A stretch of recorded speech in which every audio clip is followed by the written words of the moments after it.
seem like the type to love 'em, leave 'em, and disappear right after the song. So give me the night to show you, hold you. Don't leave me out here dancing alone. Assalamualaikum warahmatullahi wabarakatuh. Halo semuanya, perkenalkan saya Linda Widini Tias dengan NIM 2302101148. Nah, pada video kali ini saya akan membahas tentang implementasi manajemen berbasis sekolah. Selamat menonton. Nah, pada implementasi manajemen berbasis sekolah ini yaitu suatu proses pelaksanaan program untuk meningkatkan kualitas pendidikan.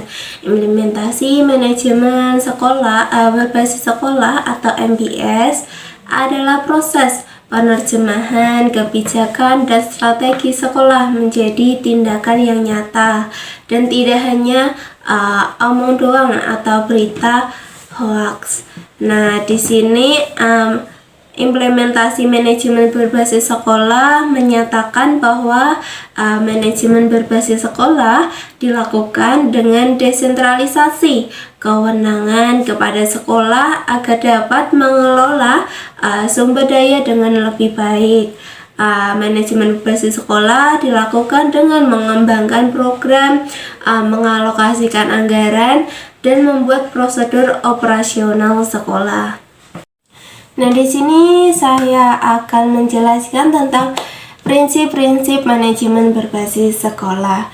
Nah, terdapat 4 prinsip. Yang pertama ada ekuifinalitas, yang kedua ada desentralisasi, ketiga ada pengelolaan mandiri, dan yang keempat ada inisiatif manusia. Nah, pada prinsip ekuifinalitas ini didasarkan pada teori manajemen modern yang menyatakan bahwa ada beberapa cara untuk mencapai tujuan tertentu. Nah, pada prinsip desentralisasi yaitu prinsip merupakan gejala penting dalam reformasi manajemen sekolah modern. Dan yang ketiga, pada prinsip pengelolaan mandiri, prinsip ini terkait dengan prinsip ekuifinalitas dan juga desentralisasi.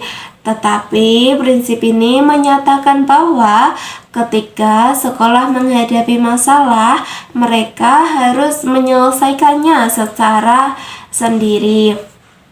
Nah, yang terakhir yaitu ada prinsip inisiatif manusia. Nah, pada prinsip ini mengaku bahwa manusia bukanlah sumber daya yang statis, melainkan dinamis. Nah, di sini ada tahap implementasi manajemen berbasis sekolah. Yang pertama ada melakukan sosialisasi. Nah, pada sosialisasi di sekolah ini proses di mana individu belajar dan beradaptasi dengan norma, nilai, serta perilaku yang berlaku. Dalam lingkungan sekolah, proses ini melibatkan interaksi antara siswa, guru, dan staf sekolah melalui berbagai cara seperti interaksi guru dan siswa. Guru berfungsi sebagai model peran dan fasilitator dalam pembelajaran. Yang kedua, kegiatan ekstrakurikuler. Kegiatan ini memungkinkan siswa untuk berinteraksi dan mengembangkan keterampilan sosial. Dan yang ketiga ada pengenalan lingkungan. Siswa baru dikenalkan dengan lingkungan sekolah oleh guru dan senior yang membantu mereka beradaptasi. Yang kedua ada mengidentifikasi tantangan sekolah. Nah, pada mengidentifikasi tantangan sekolah ini dihadapi sekolah dilakukan melalui analisis kondisi saat ini dibandingkan dengan standar pendidikan nasional. Hal ini menyangkut ada analisis SWOT atau SWOT, mengidentifikasi kekuatan, kelemahan, peluang, dan ancaman yang ada di sekolah.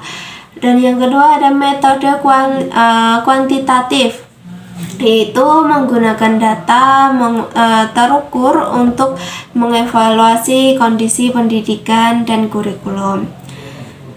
Yang ketiga ada merumuskan visi, misi, tujuan, dan sasaran sekolah. Nah, pada proses ini melibatkan kolaborasi antara kepala sekolah dan pemangku kepentingan lainnya. Merumuskan visi yaitu menyusun pernyataan yang mencerminkan kondisi ideal yang ingin dicapai oleh sekolah. Merumuskan misi yaitu menetapkan langkah-langkah operasional untuk mencapai visi tersebut. Yang ketiga ada menetapkan tujuan, yaitu menentukan hasil spesifik yang ingin dicapai dalam jangka waktu tertentu. Selanjutnya ada menetapkan sasaran. Nah, di sini menetapkan sasaran yaitu mengidentifikasi langkah-langkah konkret yang diperlukan untuk mencapai tujuan. Selanjutnya ada mengidentifikasi fungsi-fungsi yang dibutuhkan untuk mencapai sasaran. Nah, setelah merumuskan visi, misi, dan misi di atas, penting untuk mengidentifikasi fungsi-fungsi yang diperlukan untuk mencapai sasaran tersebut. Nah, pada fungsi-fungsi yang diperlukan ada dua, yaitu perencanaan program, yaitu menyusun rencana kerja sekolah atau RKS yang mencakup program-program strategis. Yang kedua ada pengembangan sumber daya manusia. Nah, di sini melatih guru dan staf untuk mendukung pencapaian tujuan pendidikan. Nah, dalam implementasi manajemen berbasis sekolah ada hal yang perlu diperhatikan. Yang pertama ada menyesuaikan manajemen berbasis sekolah dengan kebutuhan serta minat siswa, guru, dan masyarakat setempat. Yang kedua ada membangun kerjasama yang baik antara guru, kepala sekolah, orang tua, dan masyarakat maupun pemerintah. Yang ketiga ada memastikan sarana dan prasarana yang memadai. Dan yang keempat ada mengelola keuangan sekolah. Dan yang terakhir memberikan pelayanan yang baik kepada siswa. Tidak hanya itu saja, hal-hal yang perlu diperhatikan dalam dalam implementasi manajemen berbasis sekolah, ada juga sosialisasi kepada orang tua siswa dan masyarakat, ada mengidentifikasi tantangan sekolah juga, menerapkan visi, misi, tujuan, serta sasaran sekolah juga, penerapan prioritas waktu jangka pendek, menengah, dan panjang, menentukan fungsi-fungsi yang diperlukan untuk mencapai sasaran, peningkatan partisipasi masyarakat, penyederhanaan birokrasi, peningkatan profesionalisme guru dan tenaga kependidikan, serta peningkatan efektivitas penggunaan sumber daya. Nah, yang terakhir di sini saya akan menjelaskan cara mengukur keberhasilan dalam implementasi manajemen berbasis sekolah. Nah, di sini terdapat dua cabang, ada indikator dan juga faktor-faktor. Saya akan menjelaskan tentang indikatornya terlebih dahulu. Nah, pada indikator mengukur keberhasilan manajemen berbasis sekolah. Nah, di sini terdapat prestasi akademik dan non-akademik siswa, ada kualitas layanan pendidikan, ada efisiensi, efektivitas, dan produktivitas penyelenggaraan pendidikan.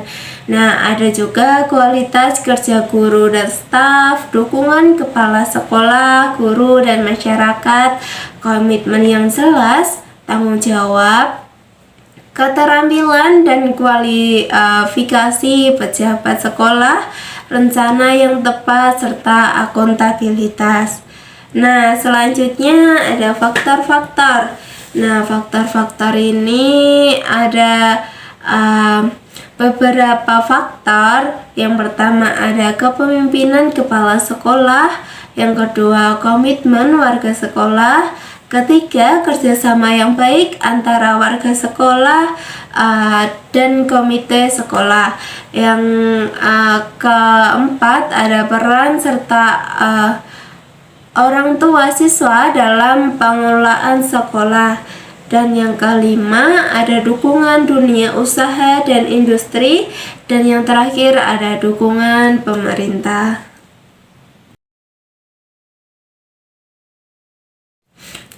Mungkin itu saja yang bisa saya jelaskan. Kurang lebihnya saya mohon maaf. Sekian video dari saya. Terima kasih yang sudah menonton. Saya akhiri. Wassalamualaikum warahmatullahi wabarakatuh. Bye.